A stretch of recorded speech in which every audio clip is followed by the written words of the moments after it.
Hi, students. I just want to go over with you, review with you how to use a database, which a database to do research for your research paper. I suspect a lot of you kind of know how to use one from the library workshops, but I'm just going to give you this little review and then you're going to take a little quiz on it. Um, First of all, just a reminder that a Google search is not research. The internet is like the wild, wild west. If you do a Google search, you may end up someplace that has really good information, and you may end up someplace that has really bad information. For years, if you Googled the name Martin Luther King, you would end up at a white supremacist website because the people that ran that website knew how to engineer things so that that would be the first site that came up when you Googled Martin Luther King. So you have to be really careful. Um, and the best way to get really good information is to go into a database. A database is just a collection of articles on millions of topics, but all those articles have been published somewhere. So they've all been through some kind of editorial process. What that means is they've been fact checked at newspapers like the LA Times, the New York Times, magazines like the Atlantic Monthly. Um, those publications, their entire business depends, excuse me, on them printing good information. So so they have to invest a lot of time to make sure that what they print is accurate. They are not perfect. You often see in newspapers they have to print retractions when they get something wrong, but they have a whole process for checking their facts and correcting them when they've been wrong. And so when you go into a database, you are not doing a Google search, you are entering into a collection of articles that are more likely to have good information because they've been through an editorial process. Um, for this essay, you need at least 6 sources. One of them needs to be a primary source. A primary source is a first person account.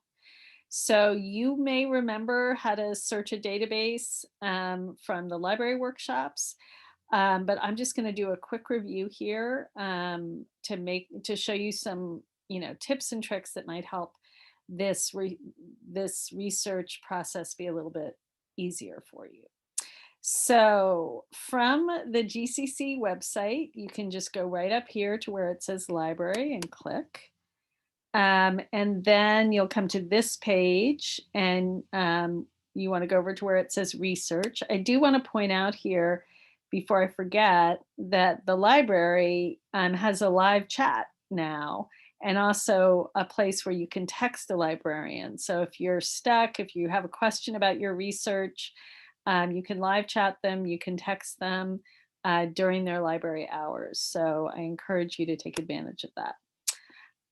But if you're just going to the databases, you're going to go under research, you're going to go to databases. And I like the database ProQuest. We'll look at another database too, but so I'm clicking on P, I'm clicking on ProQuest, and now I am in the database, and then it's very kind of similar to a Google search.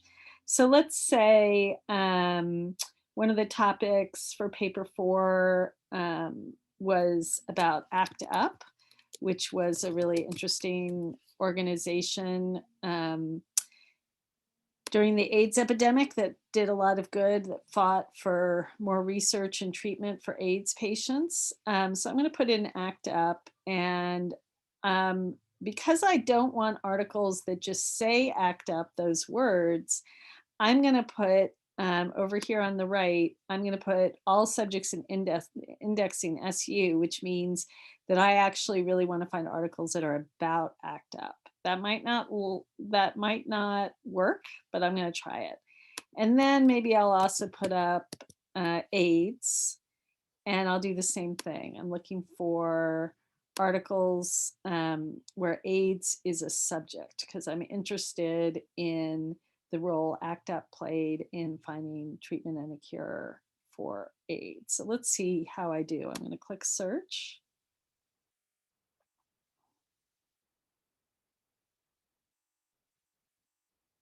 Oh, I did pretty well. I got 18,000 um, results, which is kind of awesome, maybe even a little too much.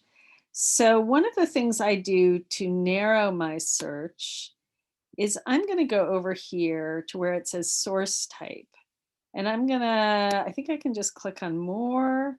And then this comes up. And I am going to limit my sources to just newspapers and magazines.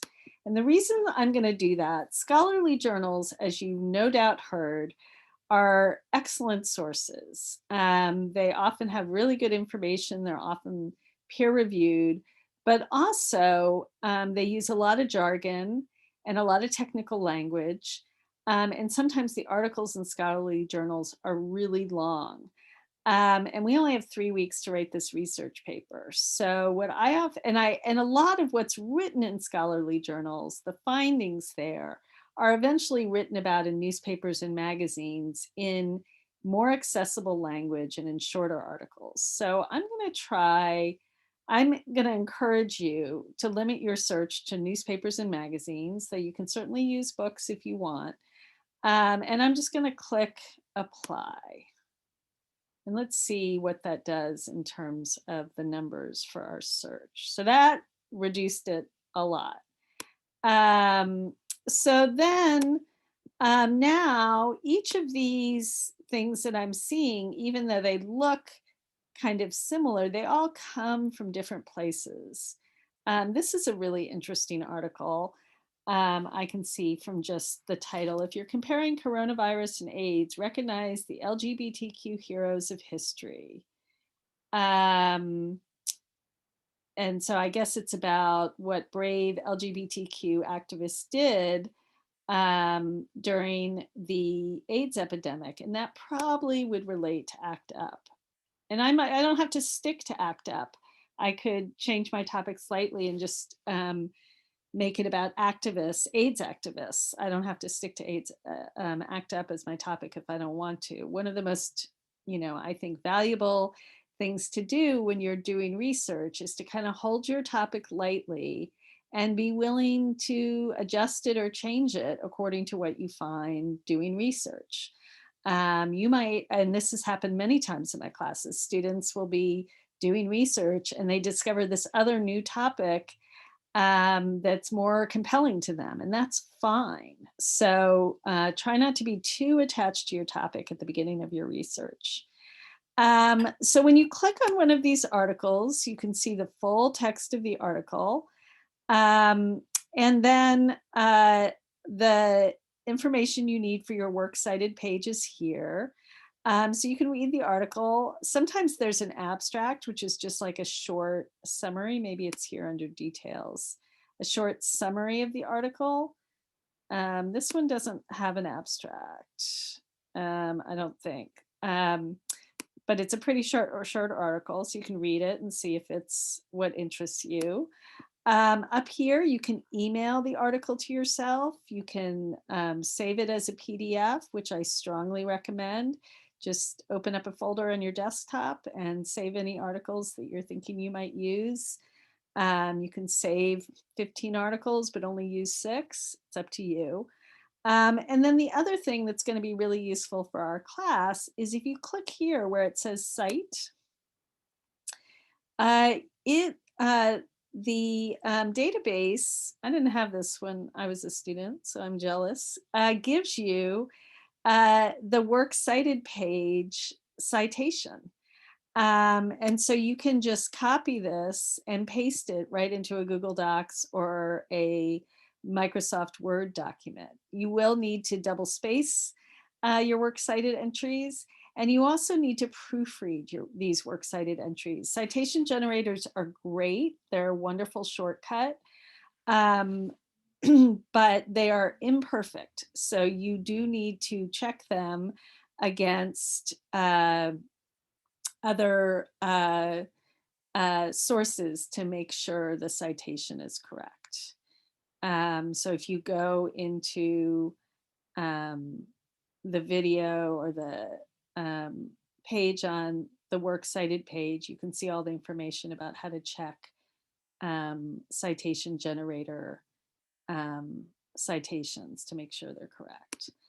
Yeah, so that's basically how to use the database. Let's see if I can go back to my search, to my other list.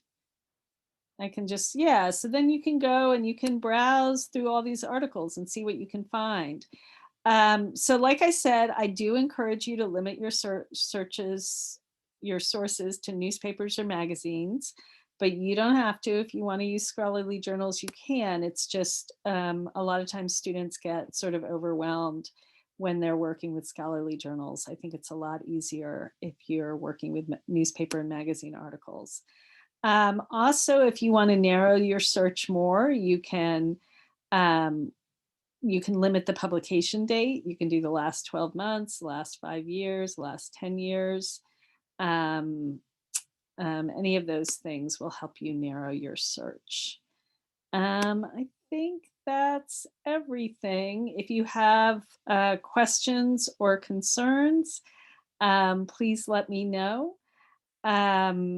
Do remember when you do that basic search to, actually, I'm going to go back to it. I just want to remind you one more time. If you do not, whoops, I think I want advanced search.